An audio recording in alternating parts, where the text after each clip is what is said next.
करने पे अं पहले कणक राई थी जी वो दोबारा काफ़ी ज़्यादा जी बुढ़ी कोई भी जाती भी है तो कुछ जी बच्चे भी करनी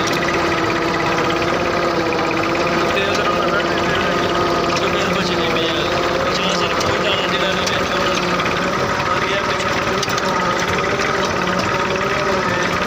असल मसला सिर्फ बनया है कि बीज जोड़ा मंगवाया ही ऐसी ज़रायत वालों को नवा अकबर है उसकी जर्मीनेशन बहुत ज़्यादा घट हुई है काफ़ी ज़्यादा दोस्तों का मशवरा आया ही इनू दोबारा वाह के न फिर राओ लेकिन ये बहुत सख्त गुनाह है एक पहली फसल होई जी उन्होंने वाहना नहीं चाहिए तो वाहन तो बचने लिए जो असी ये दोबारा ड्रिल जी कर छड़ी है।